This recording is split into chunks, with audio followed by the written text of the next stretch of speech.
Vamos a leer nuevamente del versículo 1 para poder entender lo que viene ahora. Vamos a ver hoy día los versículos 11 al 14 solamente hoy día. Así que dice así la palabra del Señor, Efesios 5, versículo 1.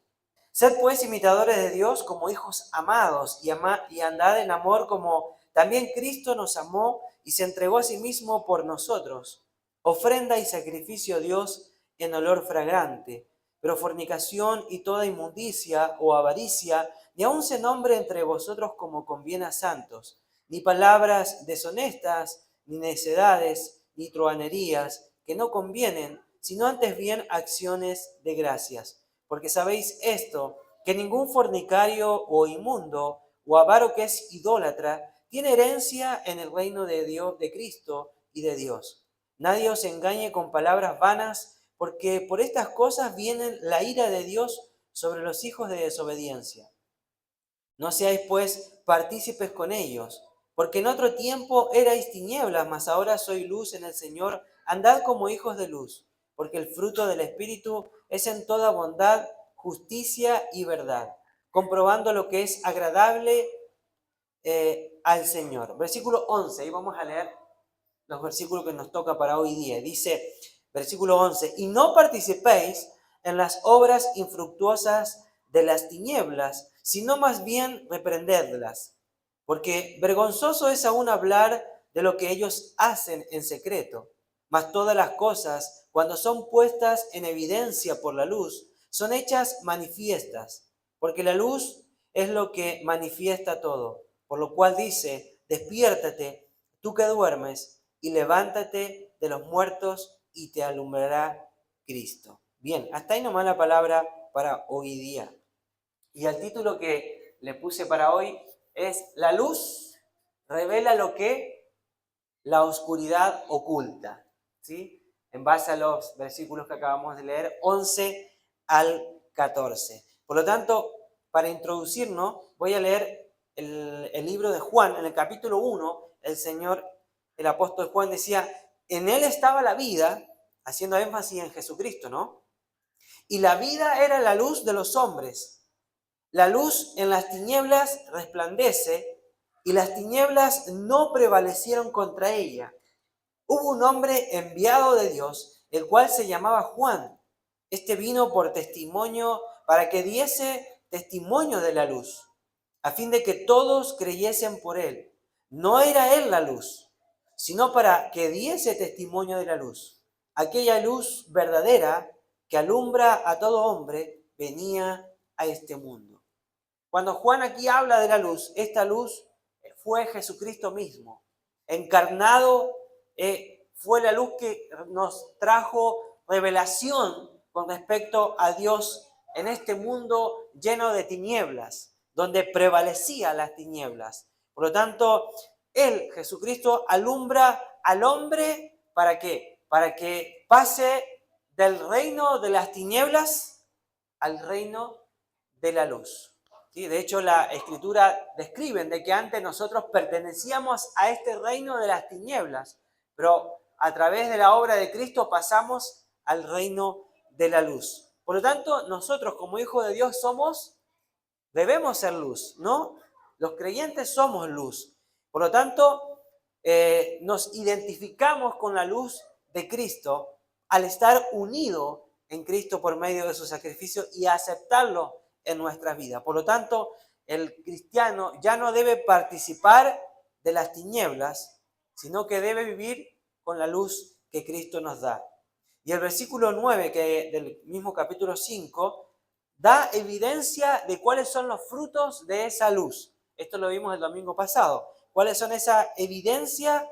Son andar en, como dice ahí, en toda bondad, justicia y verdad. Eso es lo que dice. Y en este texto vamos a ver lo siguiente. Pablo señala las actitudes que el creyente debe mostrar como un auténtico hijo de Dios que camina en la luz y no en la oscuridad. Por lo tanto, la primera actitud que aquí nos describe los versículos que acabamos de leer del 11 al 14, es que no involucrándonos o no involucrándose con las obras de maldad.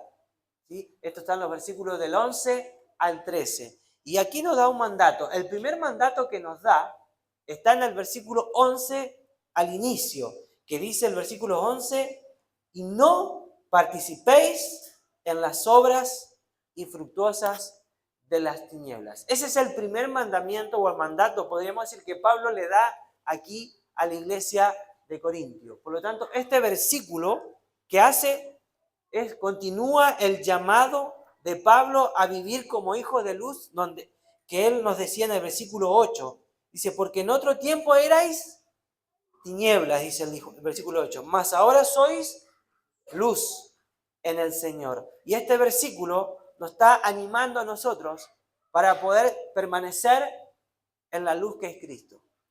Pero ¿cómo permanecemos en la luz que es Cristo? A través de la vida que nosotros debemos evidenciar dentro de una sociedad que está completamente en tinieblas. Nosotros como hijos de luz debemos brillar en medio de esta oscuridad a través de nuestra vida, de nuestro estilo de vida, de nuestro comportamiento y de nuestras actitudes. Y lo primero que le dice Pablo aquí dice, no participéis, no participen en las obras infructuosas de las tinieblas, dice el versículo 11. Por lo tanto, la palabra participéis en el griego es sunkoi nomeo, que literalmente significa tener comunión con, ser partícipe de o compartir en algo con otros. Entonces lo que está diciendo aquí Pablo es que no tengamos ningún tipo de relación ni ningún tipo de participación con aquellos que están en tinieblas. Entonces, como hijos de luz, no hay compatibilidad en el estilo o la forma de vida con aquellos que están en tinieblas. Por lo tanto, Pablo advierte contra ¿qué? Contra la complicidad con el pecado, ya sea por acción, por aprobación de parte nuestra, o en silencio, o callándonos, ¿no? En este contexto, Pablo advierte contra asociarse o colaborar con las obras de las tinieblas. Es decir, prácticas pecaminosas que no producen ningún tipo de fruto. Pablo dice, ni siquiera participen en las obras infructuosas de las tinieblas. No deben participar en esas cosas. El Hijo de Dios no debe involucrarse con el mal, ni siquiera por asociación. ¿Sí? Jesucristo, vemos que Él se acercaba, ¿no? Con la gente necesitada, pero con los pecadores. Vemos a los fariseos condenando a Jesús porque se sentaba, dice, a la mesa ¿con quién? Con pecadores. Y aquí quiero hacer una diferencia. El hecho de estar en un lugar específico y compartir con gente pecadores no significa que nosotros avalemos lo malo o el estilo de vida que ellos llevaban. Porque Jesucristo nunca avaló el pecado de esa gente, sino que Él los confrontaba y Él les hablaba para que ellos puedan arrepentirse.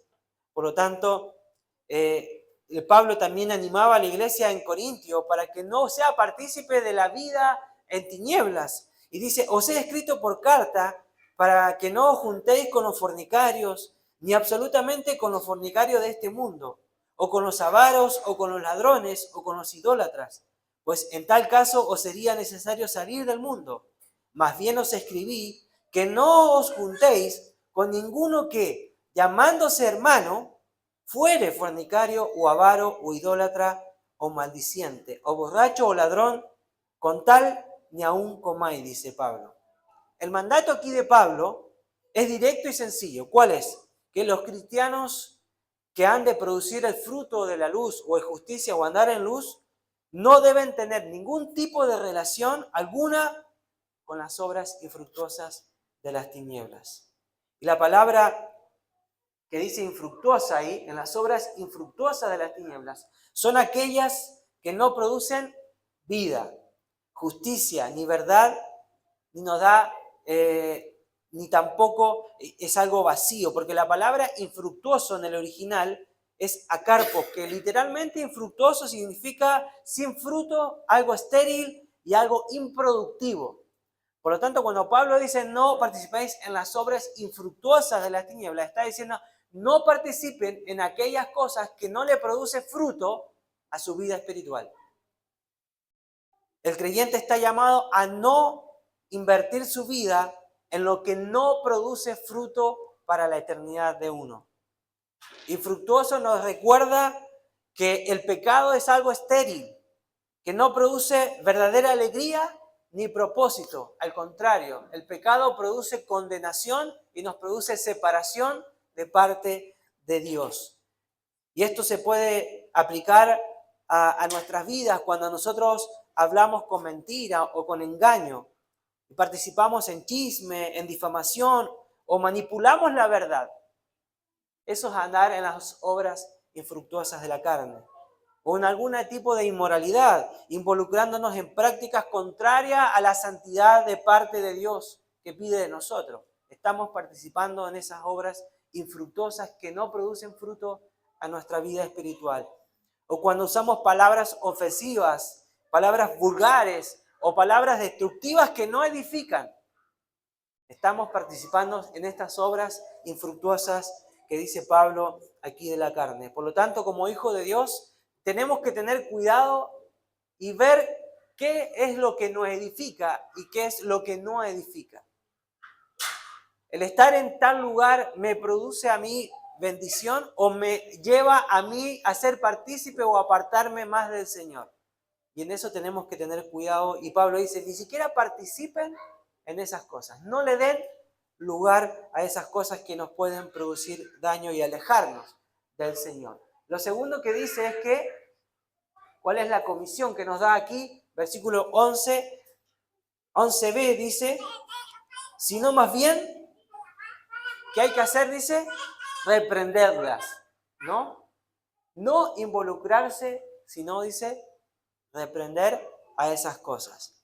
Cuando hablamos de reprender, la palabra es elencho, que significa que exponer, corregir, sacar a la luz, confrontar con la verdad.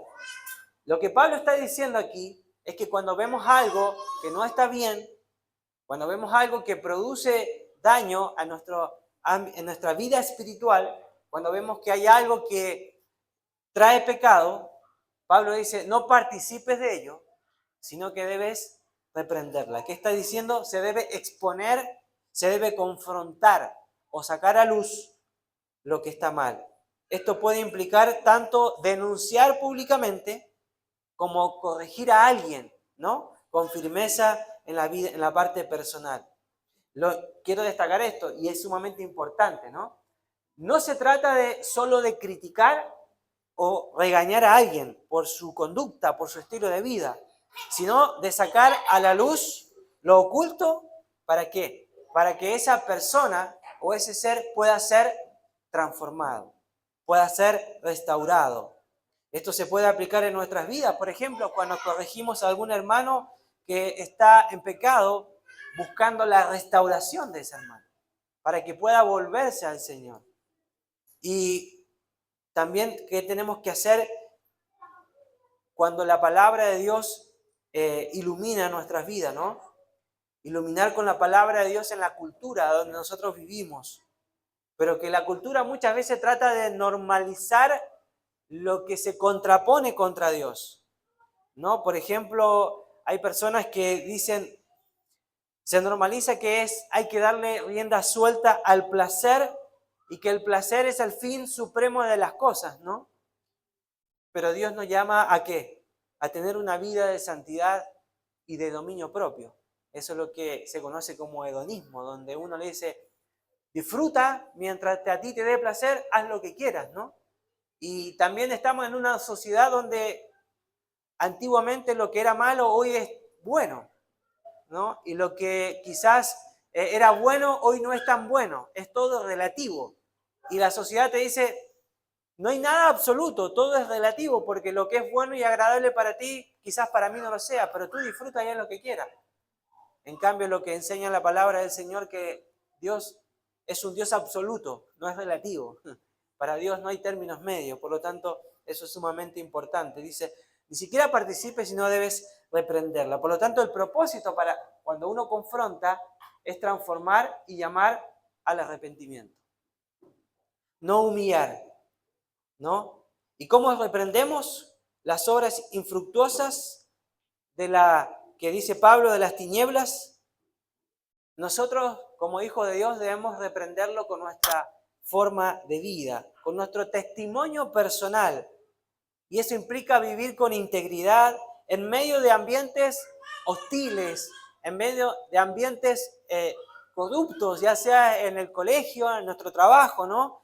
Y es un ejemplo, si en un trabajo se normaliza el fraude, uno como hijo de Dios debe negarse a ello y demostrar transparencia, honestidad en su forma de trabajo.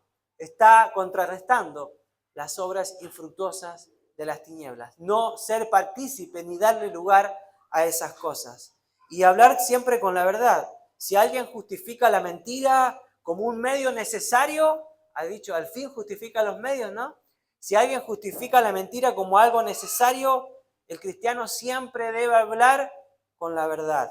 Aunque quizás, como dice aquí, el simple hecho de a veces de negarnos a participar en un negocio turbio o en una práctica deshonesta, muchas veces puede ser ocasión para nosotros de que nos pueda costar en nuestro propio trabajo e incluso nos pueda costar la amistad de alguna persona. Entonces ahí tenemos que poner en balanza lo que Pablo está diciendo. Ustedes como hijos de Dios no deben participar en las obras de las tinieblas, sino deben reprenderlas, sino deben demostrar lo contrario a través de sus actitudes, a través de sus comportamientos, a través de su estilo de vida, no darle lugar a esas cosas. Por lo tanto, los creyentes debemos reprender estas cosas en todas las formas legítimas y bíblicas que sea necesario. ¿Sí? El amor, como dice ahí, que no reprende ni se opone abiertamente al pecado, no es un amor bíblico. El amor siempre se debe corregir siempre el pecado, pero siempre con amor. Así como la luz revela el pecado, así también la luz lo reprueba. El cristiano, nosotros, es un ejemplo visible. Nuestra vida, nuestras palabras, nuestras acciones muestran claramente lo que es vano y lo que es eterno. Por lo tanto, hermanos, que en esta mañana el Señor nos ayude a cada uno de nosotros a hacer luz en medio de las tinieblas, a través de nuestras actitudes, a través de nuestro estilo de vida, en el entorno donde nosotros nos desenvolvemos. Lo segundo que dice en el versículo 12 es que sus obras son vergonzosas. Versículo 12 dice, porque vergonzoso es aún hablar de lo que ellos hacen en secreto. Las cosas que se hacen en secreto, dice Pablo, son demasiado vergonzosas a tal punto que ni siquiera se deben hablar, ¿no? La palabra vergonzoso en el original es aichón, que significa algo deshonroso, indecente y algo inmoral, como dice ahí. Algo que carece de dignidad y algo que resulta ofensivo a la conciencia. Porque vergonzoso, algunas cosas son tan vergonzosas y peligrosas para la vida espiritual que ni siquiera es necesario, como dice ahí, hablar de ellas.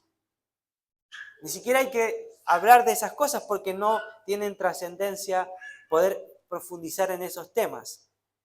Vergonzoso no apunta a la vergüenza de reconocer nuestros errores, sino a lo indecente, a lo corrupto, que no merece ser celebrado ni repetido. No se trata de censura superficial, sino de reconocer que el pecado degrada la dignidad humana y no merece ser celebrado ni siquiera trivializado. El énfasis, ¿dónde está? Como dice ahí, el énfasis está en que no se debe dar espacio a lo que corrompe, ni siquiera en palabras. Y algunos ejemplos de cómo no dar espacio a estas cosas es en nuestra conversación diaria, ¿no? No debemos participar en chistes obscenos o con doble sentido, en burlas que degradan la dignidad de otras personas. No darle lugar, no participar en esas cosas. Ser cuidadoso en la parte cultural, ¿no? En lo que la sociedad nos ofrece, ser cuidadoso en lo que se ve, en lo que se escucha. No promover películas, música o contenido que exaltan la inmoralidad o la codicia. Hoy hay muchas músicas que uno lo escucha, son músicas muy subidas de tono. Entonces, ser cuidadoso en lo que escuchamos, en lo que oímos, en lo que vemos. Cuando hablamos de la iglesia o la comunidad, no encubrir conductas que dañan dentro de la iglesia o en algún grupo, ¿no? Por ejemplo, si alguien practica alguna injusticia o algún tipo de abuso en diferentes índoles, no callar por conveniencia, sino buscar la corrección y confrontar con la verdad. En la vida personal, no permitir pensamientos o hábitos que puedan alimentar la corrupción en nuestro corazón, en nuestro interior.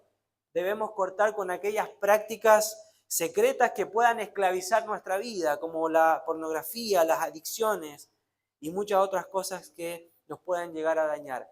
Todo lo que dice aquí, no debemos darle lugar a aquellas cosas que puedan llegar a darnos vergüenza en nuestro secreto cuando se hace.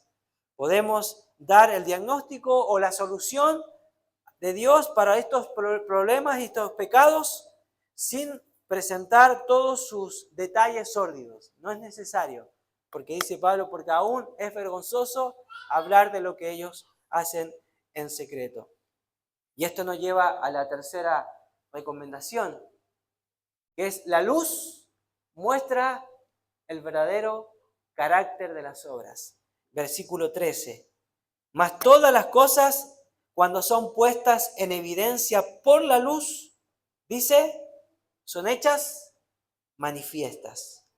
Es decir, nuestro recurso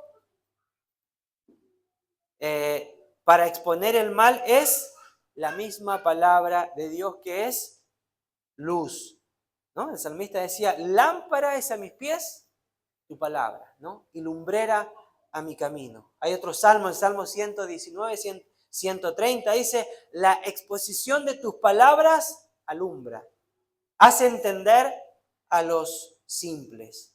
Proverbios 6, 23 dice, pues su mandato es una lámpara y su instrucción es una luz.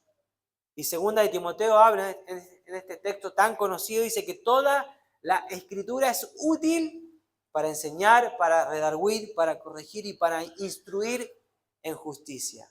Por lo tanto, este versículo que habla de que la luz expone y evidencia lo que está oculto, nos enseña que la luz de Cristo revela lo que está escondido en la oscuridad, mostrando su verdadera naturaleza.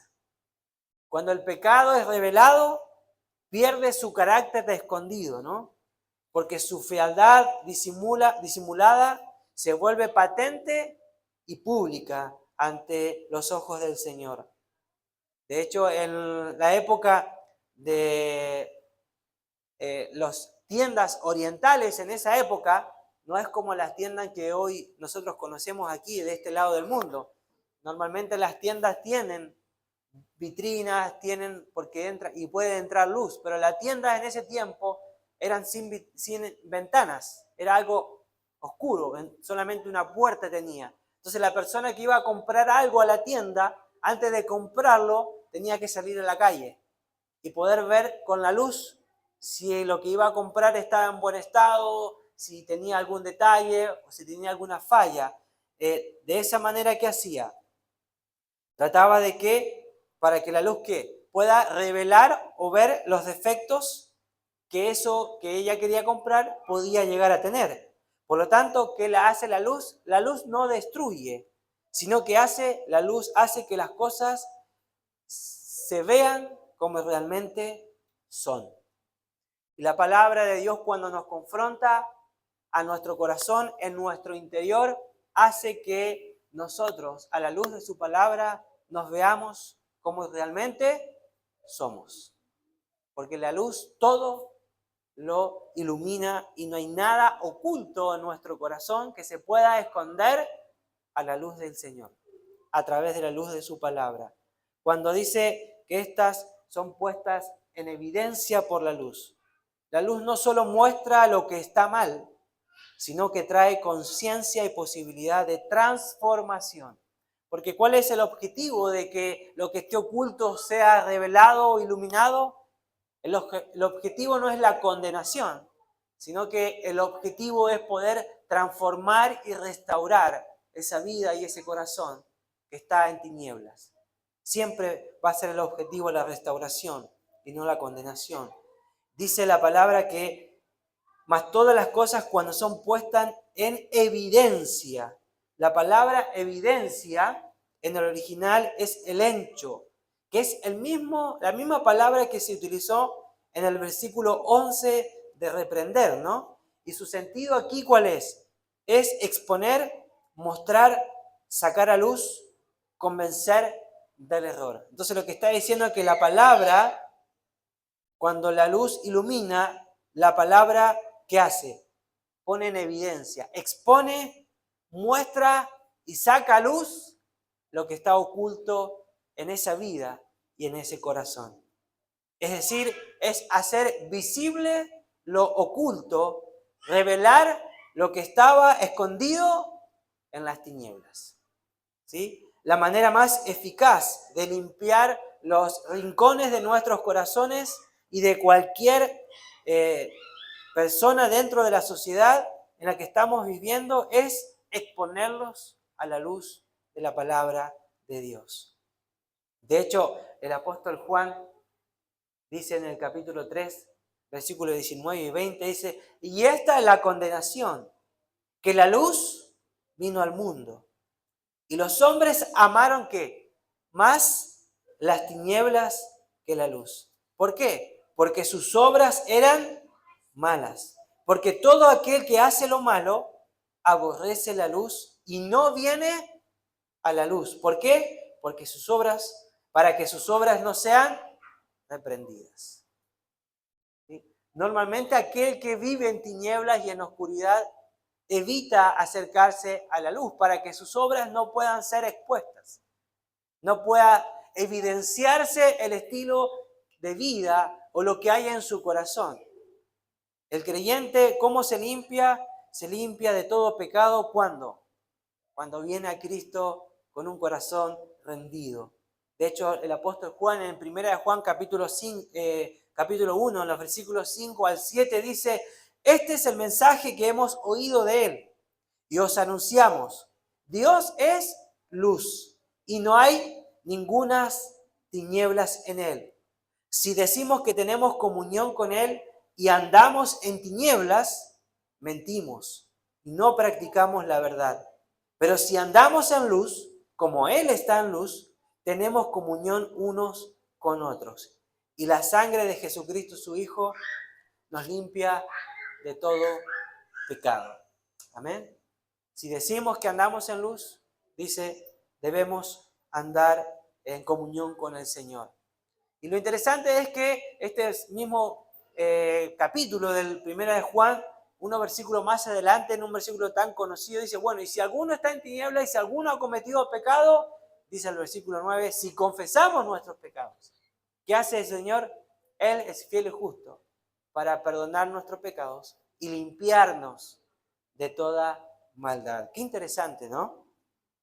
Ahora, ¿cómo hacemos para confrontar? ¿Cómo hace el Señor para confrontar nuestro corazón cuando está en tinieblas?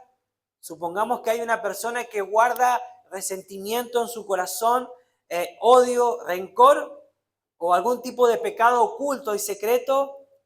Al exponerse a la palabra de Dios y al obrar del Espíritu Santo, esa persona puede llegar a reconocer su condición y buscar arrepentimiento. ¿Por qué? Porque la luz de Cristo revela lo que está escondido en el corazón del hombre.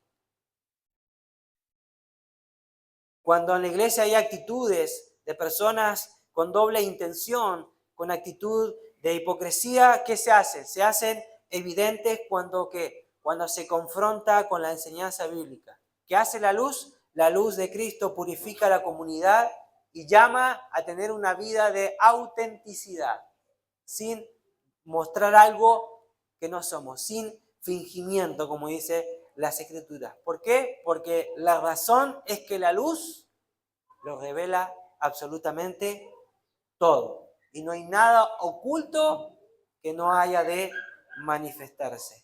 Y la palabra manifiesta, como dice ahí, ¿no?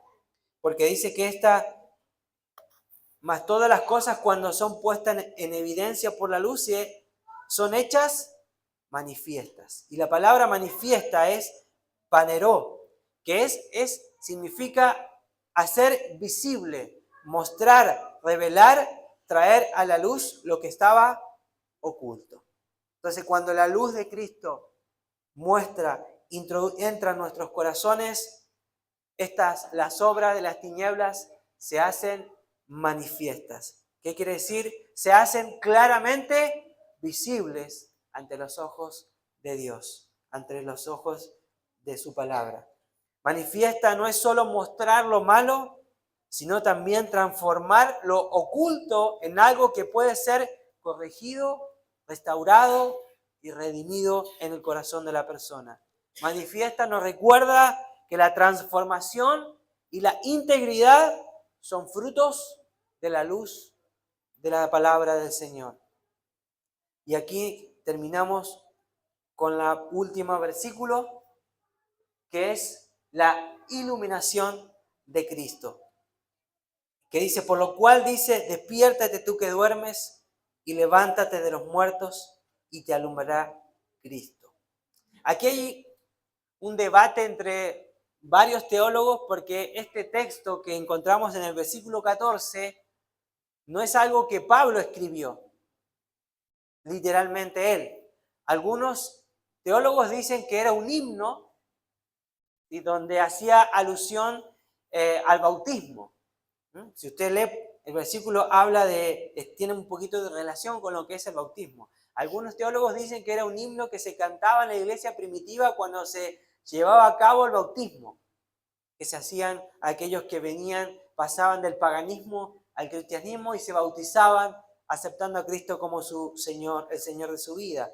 Pero hay otro grupo de teólogos que dicen que no es un himno, sino que es una alusión que el apóstol está haciendo al libro de Isaías, al versículo 1 del capítulo 60, que dice el versículo 1 del capítulo 60, dice, levántate, resplandece, porque ha venido tu luz y la gloria de Jehová ha nacido sobre ti.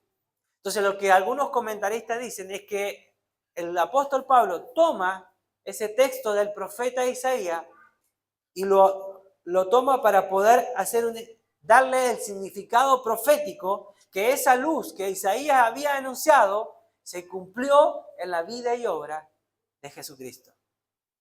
Y aquí hay varios teólogos que afirman esto. Por lo tanto, aquí Pablo muestra el significado profético de este texto, al declarar que la gloria del Señor ha nacido, y esta gloria, ¿quién es? Jesucristo mismo. El Mesías que había sido anunciado por Isaías y todos los demás judíos estaban esperando su venida pronto. Por lo tanto, cuando dice, despiértate tú que duermes, ¿no? Es una frase que describe al pecador que está dormido en las tinieblas del pecado y es inconsciente de su condición de perdición y su destino trágico. Después dice, levántate de los muertos. Esto es un llamado al arrepentimiento, una apelación a alejarse de los senderos muertos del pecado. Recordemos que Romanos habla que la paga del pecado es muerte. Entonces hace un llamado a aquellos que están teniendo un estilo de vida de pecado, ¿sí? Y por lo tanto los llama para que puedan levantarse nuevamente y poder restaurar su vida con el Señor. Y dice, te alumbrará Cristo. Es la buena nueva de que Dios ha provisto un remedio para todas las personas pecadoras que están dispuestas a acudir a Él mediante su Hijo, el Salvador de la humanidad.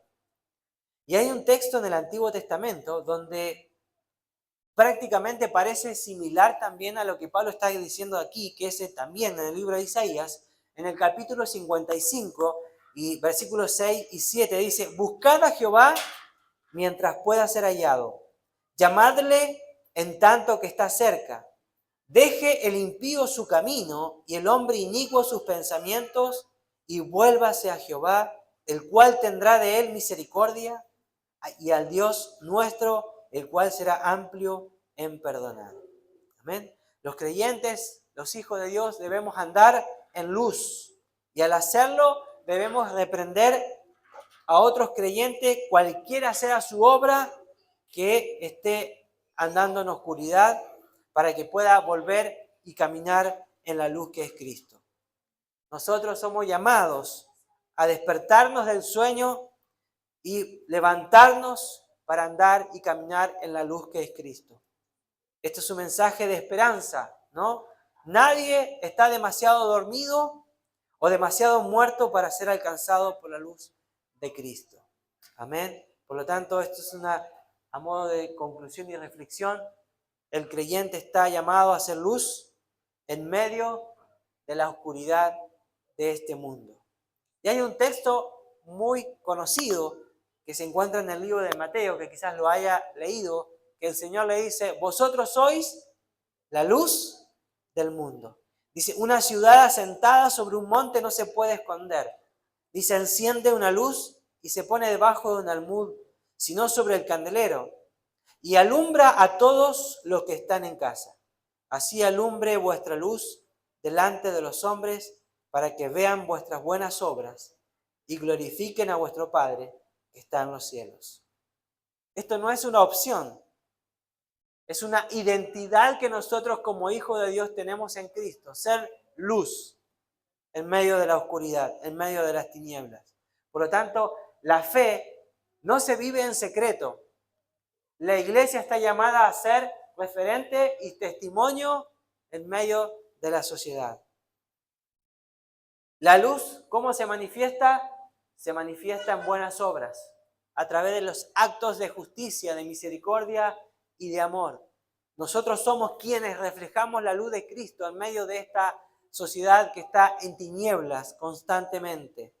El cristiano está llamado a ser testimonio visible en su entorno, ya sea en su familia, en su trabajo o en la sociedad donde nos desenvolvemos. Nuestra responsabilidad es ser luz en medio de esta oscuridad en la que estamos. La luz no es arrogancia, sino servicio humilde que refleja a Cristo. Amén. Que el Señor nos ayude a poder andar en tinieblas y no participar en ninguna obra, como dice Pablo, en las obras infructuosas, ¿no es cierto?, de las tinieblas. Sino, hermanos, seamos cuidadosos y mantengamos nuestra vida en santidad, siendo luz a través de nuestras acciones, de nuestros comportamientos, en medio de esta sociedad que está cada vez más alejada del Señor y cada vez más en la oscuridad, y está yendo a una oscuridad cada vez más profunda y cada vez más densa. Por lo tanto, nosotros como hijos de Dios debemos ser luz en medio de esta sociedad que tanto necesita, y no darle lugar a las tinieblas en nuestras vidas y en nuestros hogares. Amén. Gracias por escuchar este audio.